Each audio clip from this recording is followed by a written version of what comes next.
साथियों नमस्कार, मैं रतनपाल भारती और आप देख रहे हैं सलाम अम्बेडकर। पूरे देश में आजकल एक बहुत ही महत्वपूर्ण मुद्दे पर बहस चल रही है और वह मुद्दा है कृषि कानून बिल का। देश भर से लाखों की संख्या में किसानों ने दिल्ली की सीमाओं के चारों तरफ अपना डेरा जमाया हुआ है और वहां वो लोग प्रदर्शन कर रहे हैं। सरकार उन्हें जबरदस्ती दिल्ली में घुसने से रोके हुए है और सरकार में बैठे हुए एमपी एमएलए यहाँ तक कि जितने भी मंत्री लोग हैं उन्हें किसान मानने तक से इनकार कर रहे हैं और समय समय पर अनेक तरह से अनेक बयान देते रहे हैं, जिसमें उन्हें कभी खालिस्तानी बताया जाता है, कभी आतंकी बताया जाता है, तो कभी उन्हें चीन और पाकिस्तान से फंडेड लोग बताया जा रहा है और कभी इसे विपक्षी लोगों की साजिश बताकर उन्हें बदनाम करने की कोशिश की जा रही है। और इस काम में सरकार को साथ मिल रहा है गोदी मीडिया का और इन लोगों को बदनाम करने के जितने भी हथकंडे सरकार और गोदी मीडिया अपना सकती है वो अपनाती रही है, लेकिन इन लोगों ने अब कमर कस ली है कि ना तो गोदी मीडिया की परवाह करेंगे ना ही सरकार की परवाह करेंगे और अपनी बात को मनवा करके ही घर लौटेंगे। साथियों, कृषि कानून है क्या, सबसे पहले समझने की जरूरत है कि कृषि कानून कोरोना काल में लाया गया वो अध्यादेश है जिसे संसद में बिना किसी बहस के पास कर दिया गया और उसके लिए किसी विपक्षी दल या किसी किसान संगठन की राय नहीं ली गई और इसके साथ बीजेपी के लोग इसके प्रचार प्रसार में जोर शोर से लग गए। आज देश भर का किसान इस कानून के विरोध अपनी आवाज बुलंद किए हुए है और यह सिर्फ कृषि कानून ऐसा नहीं है कि इससे किसानों के ऊपर फर्क पड़ने वाला है, बल्कि ये किसानों के साथ साथ मजदूरों और आम लोगों के जीवन की दिशा और दशा तय करेगा।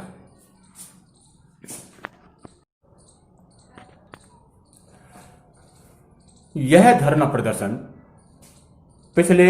लगभग 1 महीने से दिल्ली की सीमाओं के पास है और इससे पहले लगभग 2 महीने से पंजाब और हरियाणा के अलग अलग हिस्सों से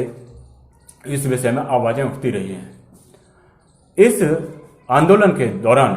अब तक लगभग 3 दर्जन किसानों की मौत हो चुकी है और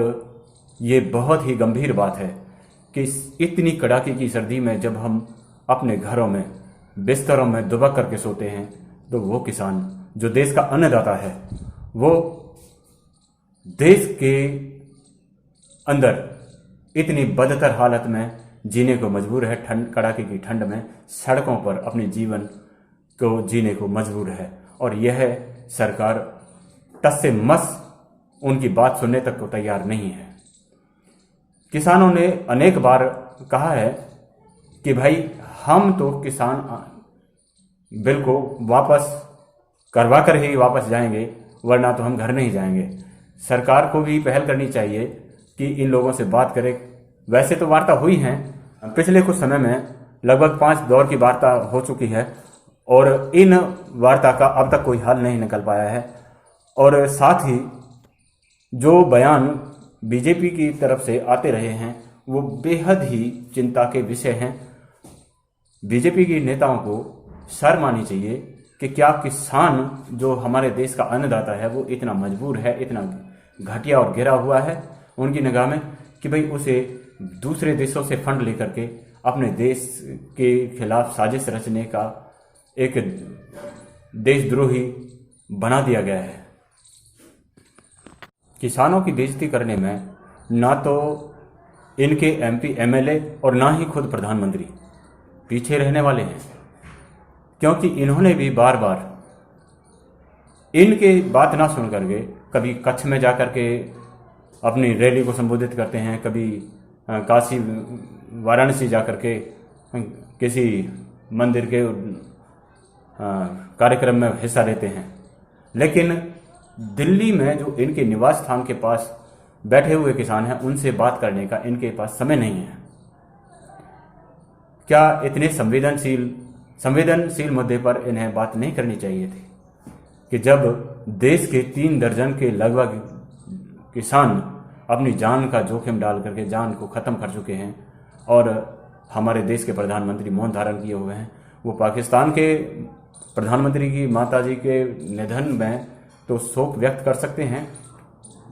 और ये हम इस बात का बुरा नहीं मानते, करना भी चाहिए। हम इंसान हैं, इंसान के दुखों के बारे में बातें कर सकते हैं, लेकिन हमारे ही देश के लोग जब 36 किसान मर जाते हैं तब तक भी हमारे देश के प्रधानमंत्री उनकी शहादत को, उनकी मृत्यु पर शोक के 2 शब्द